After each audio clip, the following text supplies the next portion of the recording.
Okay, so first off, when do we become an aging worker? Well, there's a lot of different age years that are set out there. The most commonly is identified as people 45 years and older. So I literally just fell into that category as of 5 months ago. But then some sources like to refer to 2 to 3 different groups, and actually this is more applicable because we'll talk about it later. As we age, we actually become there's more variability within age groups than within people. So we have the younger aging worker, 45 to 54, the middle aging worker, 55 to 65, and the older aging worker, which is over 65. And this age group is in the workforce as well. So what's happening in the Canadian workforce? Well, this is now 2005. This came from Stats Canada. So you can see that the majority of the population falls within between 35 and 60 or 55. So this is the majority. Well, what's going to happen to the workforce or our population is you're going to see now that there's a lot more people now in this age group. So the 45 to 65, 70 is increasing significantly. So there's going to be a shift in the workforce, in the composition of the workforce. Older workers will account for a larger share of the working age population, and they're predicting by 2011 approximately 41% of the working population is going to be between 45 and 64 compared to 29% in 1991, and this shows the graph. So what's the implications for the workforce? Well, many people are continuing to work beyond the age of 65. 11.8% of the population aged between 65 and 69 were active in the workforce in 2001, and 34.3% of those were women. So, and that percentage of women in the workforce at that age is likely to grow as well. So, and the reasons for that vary.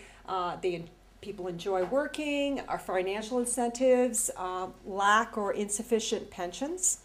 Our health care and living costs are going up, and especially as we age. Lack of confidence in our finances, pensions, and services. Increasing longevity and function. Legislation to protect aging workers, because now we know you cannot force people out at 65. And there's this declining pool of younger workers as well. So how is aging affecting us? Well, first off and foremost, any age-related changes vary greatly within the individual. So there is consistently more variation within age groups than between them.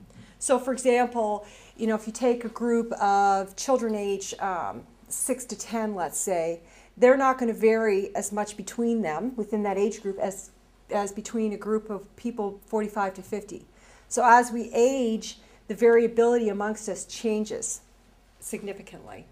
So therefore, you can't generalize based on function, or you can't generalize function based on age. So first off, the one thing we don't really have a lot of control of that changes is the visual changes. So there are some things we can control for with aging, and there are some things we can't. This is one that we really have a hard time controlling for, and our vision does decline with age. What happens is we have a slowed ability to focus our eyes, difficulty in reading small print or items that are too close, difficulty deciphering low contrast hues, pastel colors, slowed reading speed. That could be based on our inability to read small print. I know I'm kind of getting there now. I can see that I'm going to need glasses shortly for reading. Not as much light is getting in through our lenses, so we have a dimmed image, reduced sensitivity to blue light, slowed adaptation to dark environments, night vision. My mother is 70 years old, and she will not drive in the evening anymore, even with her prescription glasses. And increased glare sensitivity. So what can we do then to accommodate in the workforce for those visual changes? So some of the recommendations is increase and improve lighting levels. So provide lighting levels. So for example, I go a lot of times into office environments where they're open environments, and you have maybe 20 different people working within that environment. Some people will say to you, it's way too bright in here. Other people will tell you it's not bright enough. And if you looked at who was telling you that, chances are if it's someone telling you there's not enough light levels, it might be an older aging worker. So providing different options, like maybe reducing some of the lighting, and providing task lighting. So if you have a younger worker and an aging worker there, you can reduce maybe some of it over the worker that's younger, and you can do that. You can turn some of these off. If you went into our offices right now and you looked at some of the younger worker offices, you'll notice they have less lighting than, for example, that I have. I require a little bit more. Beware of the glare, because again, older aging workers are more affected by that, and use quality light bulbs. Increase the text size and contrast, and reduce the use of pastel colors. So I've done this on my computer. My text size and my contrast, my text size is larger than Jeff's is on his computer. I cannot go on his computer and look at his monitor and read it. And encourage regular eye exams. Discuss occupational requirements with your optometrist. That's important, especially if you work on a computer. A lot of times people have bifocals, trifocals. That makes it very difficult in setting up your computer monitor height and so on. So sometimes it's better to have glasses that are dedicated specifically for the computer. Get the proper lenses that you need, and get an anti-reflective coating on your glasses. A lot of the monitors now as well have anti-reflective glare on them. It used to be that you could get the screen that you would put on your monitor. They're all made with that now, so you don't really need to do that. So other recommendations: reduce the requirements of your eye to have to refocus. So this is where document holders again can come in use. It allows you to have the same visual distance, so you're not having to look down and then have to readjust going back and forth from the monitor to the document. So that's why document holders can help. They also help with neck postures, improving neck postures. And then taking breaks and performing regular eye exercises. We recommend the 20-20 rule. Every 20 minutes you're looking at the computer, look away. So, because your eyes are muscles, just like let's say your bicep muscle. If you continually use the same muscle over and over and over again, it's going to get fatigued. And sometimes looking at a computer monitor all day can affect your visual as well. It can speed up the changes. So there's also changes in hearing with age. Our ability to hear decreases dramatically in the course of our lifetime. Changes that occur first in high frequencies.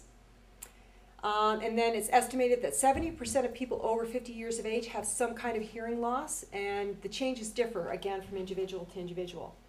I used to, when I was in my early 20s, for about 4 years, I worked in a bar.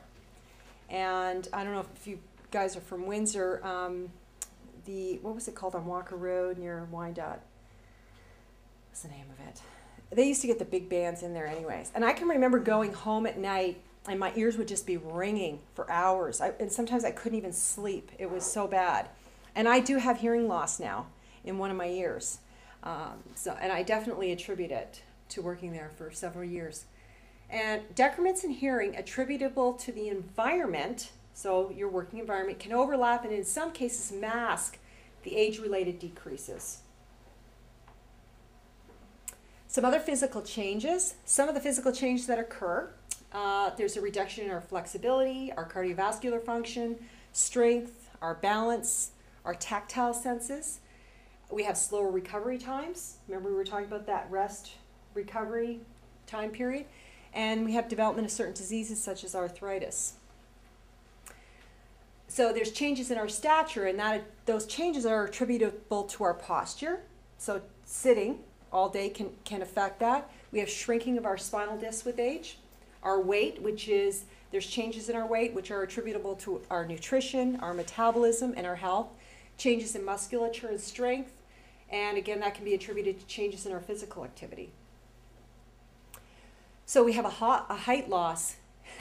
I was doing this presentation to a group in London, and I was talking about it was an office ergo presentation. I didn't have this slide, and I went and told, they were all women, and I said, we lose 1 inch per stature from our 30s on, every decade. So every 10 years we lose 1 inch. Well, it was actually only 1 centimeter. You should see their faces. They're like, what?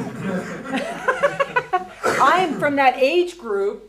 I'm still inches and yards and feet. I can't visualize 1 centimeter. So anyway, so why do we lose that? Well, we have changes in our disc and our vertebrae and the cartilage in our backs. Changes in our spine. We tend to get an increase in our kyphosis, so that's the inward curvature. Development of scoliosis, which is a sideways curvature in our spine. And bowing of our legs and flattening of our feet. I've already lost, I know I've lost for sure a ½ inch. I used to be 5', 6.5".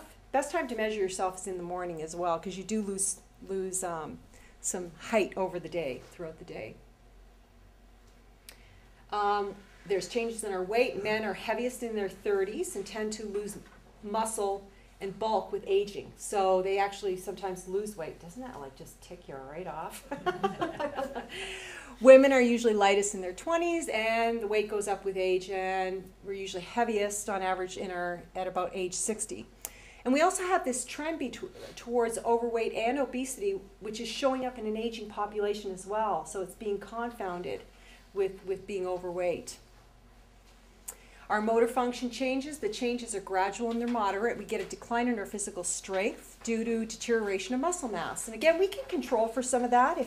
That's why they've actually done research where they can take someone who's in their 60s and put them into a weight training program, and they can actually increase muscle mass. So it's never too late to start. You have a decrease in resilience to chronic wear and tear. So that's going to increase your risk for the development of musculoskeletal injuries. We have slower reaction time. Older workers have more experience, which compensates for that slowing sometimes. It's a myth that there is a decline in our intellect with age. That's no longer accepted or acceptable to say that. Our ability to perform high-speed tasks, however, may decline or does decline. Self-rated health status has a significant impact on our cognitive performance. So if you feel like you're not very healthy, that's also going to affect how you feel or how you think about things and your cognitive functioning. Learning short-term memory, reasoning, and processing speed starts to decline. So how fast we can process information. It's interesting. I know even when I went back to school, when I was in my 30s, I had to, it would take me longer to kind of get it into my memory box, and I'd have to read things more, and I have to really, really be cognitive of things like mentally if I have to remember something, a name or a phone number, whereas before it just came very naturally. So that declines after the age of 20, but long-term memory and quantitative knowledge and depth and breadth of knowledge continues to increase. So that's good. Our ability to learn new tasks remains. But it's dependent on our comfort level, our motivation, our attention, our health status, and the content. So things to consider if you're training older workers. Aging workers may require more time and effort to encode, and this is what I was talking about, to encode the information for future retrieval. But retrieving it is the same. So it's getting it in there that might take a little bit longer. Cardiorespiratory function declines with age. So you get a decrease in maximal physical capacity for older workers. So if you think about somebody working in a hot environment or doing, construction work, you're out, that's going to have an effect and be significant for older workers. Our reduced capacity for extended periods of physical labor, increased breathlessness with physical activity, and changes do not normally affect work performance. So we may just not be able to do maybe as much as the younger worker, but what we do is going to be at the same quality. So some physical recommendations. Some recommendations to accommodate for these changes: alter work tools and equipment. You want to reduce strength requirements because we know we lose some of that. Encourage some neutral working postures. Reduce the use of static force exertions. You can alter the work organization, ensure sufficient recovery times, frequent breaks, stretches, optimal work organization schedule, and encourage healthy lifestyles and regular health assessments. For environment, increase the intensity of lighting, provide indirect lighting and reduce glare, provide a stable heat in the environment. We have increased sensitivity to cold as well as we age. Visual cues to compensate for decreased hearing. And noise reductions, offer audiograms for older workers. Provide maybe options of working at home if that's available within your work environment. Ergonomics and job design, because that's what this really is all about. And if you incorporate ergonomics into the design of the job, you're going to be accommodating for the aging worker. So ergonomics is a wonderful thing to consider. And reorganization of work. Promoting and making it mandatory in some cases to take breaks or develop work rest schedules. We need recovery time more with age. So it's really important. And that's also going to be dependent on the heaviness of the work. More micro breaks during the shifts. I do a lot of this. I find I have some back problems that are age-related and related to years of sitting improperly.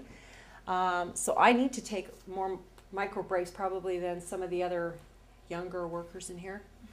Plan work so that if you're in a job where you're doing heavy lifting or jobs that require a lot of physical work, do it earlier in the shift when you have more capacity, and maybe even break it up. If you have that option where you can break it up throughout the day, maybe don't do it all at once either, but that's when you want to do it, as earlier in the shift if possible.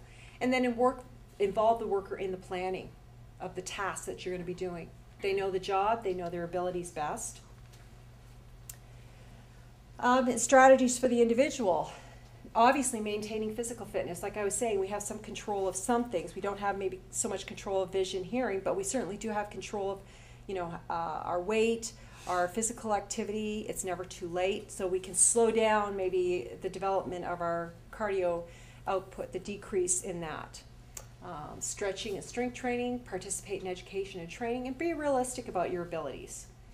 Taking advantage of programs and services that might be available, and pay attention to that work-life balance.